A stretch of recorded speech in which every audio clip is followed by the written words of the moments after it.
Chère administratrice, cher administrateur, Madame, Monsieur, c'est un plaisir de vous retrouver aujourd'hui, comme depuis 5 ans, pour vous présenter les résultats du baromètre IFA Ethic and Board sur les conseils, la composition des conseils et les AG. Depuis 5 ans, il y a une amélioration continue pour une gouvernance responsable, créatrice de valeur durable. Celle-ci est portée par des administratrices et administrateurs engagés.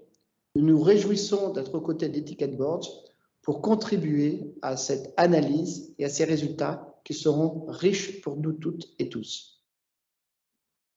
Merci, cher Denis. C'est un plaisir d'être partenaire cette année encore pour le baromètre IFA Ethics and Boards de la composition des conseils. Oui, chaque année également, nous augmentons le nombre de critères de matérialité et je vous propose aujourd'hui de commencer par le sujet des AG et comment celles-ci ont été impactées par la crise. La poursuite des AG à huis clos, effectivement, a néanmoins donné lieu pour le SBF 120 à une retransmission en direct de l'AG et pour 48% d'entre elles à la possibilité pour les actionnaires de poser des questions en direct. Et ce point est effectivement clé. Nous allons maintenant enchaîner sur les signes de matérialité de gouvernance responsable et durable.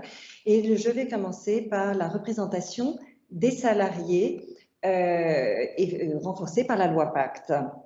On observe, comme vous le voyez, en 5 ans, un doublement passant de 7% des représentants des salariés au sein des conseils d'administration du SBF 120 à 14%. Donc, on peut également constater aujourd'hui que 90% des sociétés du SBF 120 sont dotées de représentants des salariés. Il est important de noter qu'il s'agit non seulement d'un doublement de la présence des représentants des salariés, passant de 7% à 14%, mais également d'un accroissement de la présence des salariés au sein des comités, puisqu'aujourd'hui, ce sont 70% des conseils du SBF 120 qui ont une représentation des salariés dans leur comité. En particulier dans le comité de rémunération, puisque 60% des comités de rémunération ont un représentant des salariés en leur sein. Et une remarque très importante, c'est une progression de quasiment 15% par rapport à l'an dernier. Regardons maintenant la manière dont la RSE s'inscrit dans les enjeux des conseils. 3 nouvelles sociétés ont inscrit la raison d'être dans leur statut en AG 2021, ce qui porte effectivement le total des sociétés du SBF 120 ayant inscrit la raison d'être dans leur statut à 14, avec l'arrivée de CNP, Eramet et Nexity cette année. Et il est important également de noter que 6 de ces 14 sociétés sont des sociétés à participation de l'État. Maintenant, regardons la part des conseils et la façon dont elle a évolué, la part des conseils étant un comité en charge de la RSE, un comité dédié ou combiné en charge de la RSE. La progression est absolument game changing, si je peux dire, puisqu'il y a 5 ans, c'était simplement un quart du SBF 120 qui était doté de tel comité, et aujourd'hui, ce sont les 2 tiers des conseils du SBF 120 qui sont dotés d'un comité en charge de la RSE. On voit donc une progression de la matérialité des travaux du conseil et de la composition des conseils pour prendre, je dirais, pour approfondir, prendre en charge les sujets de responsabilité sociale et environnementale. Si nous nous comparons par rapport à quelques-uns de nos voisins, la comparaison est très favorable puisque, comme vous le voyez ici, 2 tiers, comme je l'exprimais, des conseils du SBF 120 ont un comité dédié ou combiné en charge de la RSE, alors qu'en Angleterre, aux États-Unis, nous sommes à moins de 50% et l'Allemagne est à moins de 10%. Donc la France fait réellement figure de locomotive dans la composition de ses conseils en matière de matérialité des enjeux RSE. Un autre indice important de cette matérialité de la gouvernance responsable et durable sont les comités éthiques qui sont pour 15% des conseils et les comités en charge du risque, comités combinés ou non combinés, qui représentent effectivement, passent la barre de 1/3 des conseils et effectivement en progression stable mais certaine année après année. Donc, en résumé, nous pourrions dire que 2/3 des conseils du SBF 120 sont dotés d'un conseil en charge de la RSE et 1/3 des conseils du SBF 120 sont dotés d'un cabinet en charge du risque. Élément très important de matérialité, comment est-ce que la rémunération des CEO a pris en compte les critères RSE? Et là, il est absolument clé d'observer qu'aujourd'hui, les objectifs extra-financiers dans la rémunération variable annuelle des CEO en 2020 s'élèvent à 32%, c'est-à-dire globalement, dans le variable annuel des CEO, 2/3 sont des objectifs financiers, 1/3 sont des objectifs financiers en croissance permanente d'année après année. Critères de matérialité très importants, la quasi-totalité, on parle de 97% des sociétés du CAC 40 intègrent des objectifs RSE précis et quantifiables dans la politique de rémunération variable, annuelle ou long terme de leur CEO. 97% cette année, ça n'a pas été toujours le cas, c'est un doublement par rapport à 2018 où nous étions à simplement 50% de la rémunération variable annuelle qui intégrait des objectifs RSE. Donc une très très forte matérialité de ce critère. En 2021, une forte progression également des sociétés intégrant des objectifs RSE dans la rémunération variable long terme des CEO. Nous sommes à 64%, donc plus de la moitié du CAC 40 qui intègre des objectifs de long terme, RSE, et 21% des CEO qui ont une rémunération variable long terme et court terme intégrant des objectifs RSE. Comment est prise en compte dans l'extra-financier, dans la RSE, les objectifs climat? Question clé et un chiffre également en forte progression, mais dont nous allons parler pour l'année 2021. C'est aujourd'hui 40% des sociétés du CAC 40 ont spécifié des objectifs climat associés à un indicateur quantitatif et 15% l'ont défini par rapport à un objectif qualitatif. Le total des deux est 55%, qui montre que plus de la moitié des dirigeants du CAC 40 ont un objectif climat dans leur politique de rémunération annuelle.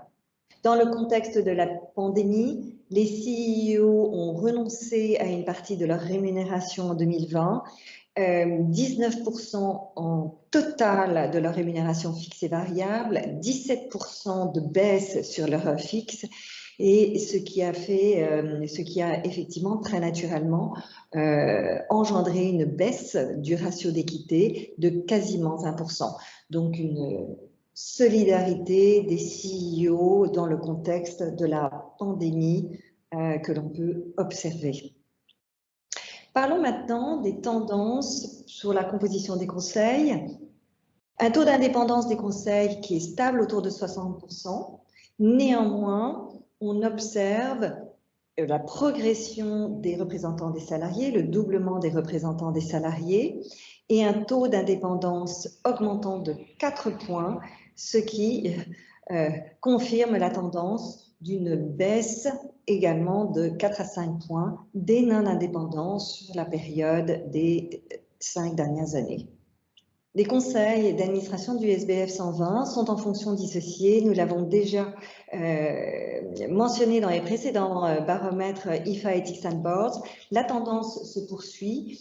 Le pivot a été en 2016 et aujourd'hui, c'est 2/3 des conseils qui sont en fonction dissociés en 2021. L'ancienneté moyenne dans les mandats reste stable, avec 70% effectivement des mandats qui sont entre 1 et 12 ans et 15% cette année la féminisation des conseils atteint en post-âgé 2021 quasiment 46%, bien sûr, effet de la loi Copé-Zimmermann, néanmoins encore en progression par rapport à l'année dernière, avec 10 présidentes de conseils d'administration. Et là, un effet également nouveau cette année, on passe la barre des 40% de représentants des salariés au sein des conseils en post-âgé 2021, puisque nous sommes à 43,7% de taux de féminisation parmi les représentants des salariés. La féminisation des COMEX, même si elle progresse régulièrement depuis 2015, où elle était à moins de 15%, nous ne sommes pas encore à un quart des féminisations dans les COMEX. Nous sommes à 22,7 en juillet 2021 et donc on mesure encore l'ampleur du travail qui reste à faire dans le domaine des instances dirigeantes. 12 femmes sont à la tête de l'une des 120 plus grandes sociétés cotées en France, en progression régulière, et effectivement, on ne peut qu'attendre ou souhaiter de nouvelles nominations d'ici notre baromètre 2022.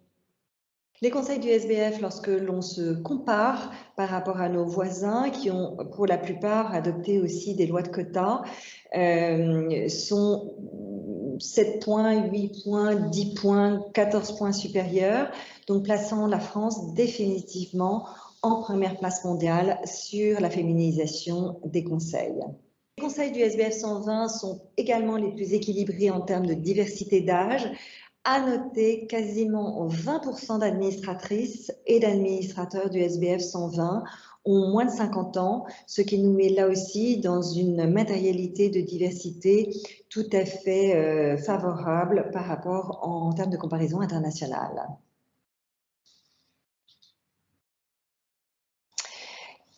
Les conseils du SBF 120 sont également parmi les plus internationaux, à l'exception du FTSE qui structurellement et particulièrement du fait de sa composition internationale donne lieu à des présences très internationales d'administratrices et d'administrateurs.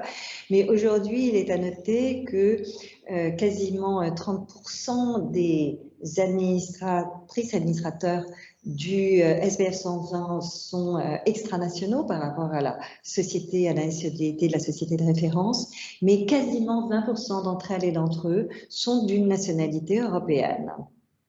Pour finir, regardons également les tendances en termes de fonctionnement des conseils en post-âgé 2021.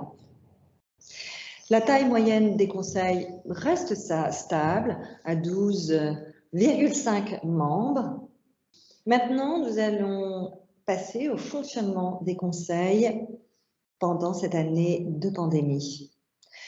La taille moyenne des conseils est restée stable et reste stable depuis 5 ans.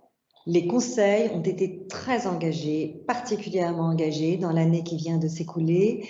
2 réunions de plus que les années précédentes, 12 réunions en moyenne, avec un taux d'engagement et d'assiduité tout à fait exceptionnel, puisqu'il s'élève à 97% dans les réunions des conseils, en progression de 5 points par rapport à il y a 3 ans. On voit donc l'engagement quantitatif des membres de conseil en termes du nombre de réunions et aussi leur engagement, la matérialité de leur engagement par ce taux d'assiduité tout à fait remarquable. La rémunération moyenne théorique des administrateurs pour la réunion des conseils a très légèrement progressé et fait notamment d'un nombre accru de réunions. En revanche, elle reste inférieure à 70 000 € en moyenne pour le CAC 40.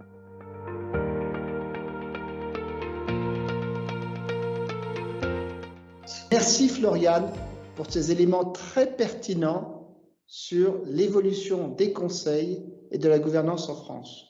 Comme on peut le voir, la gouvernance continue de s'améliorer d'année en année, entre autres grâce au travail de l'IFA, grâce à ses clubs et commissions, grâce à ses formations, grâce à ses publications et prises de position. Nous nous réjouissons que nous avançons ensemble pour une gouvernance responsable, créatrice de valeurs durables, portée par des administratrices et administrateurs engagés. Rendez-vous l'an prochain.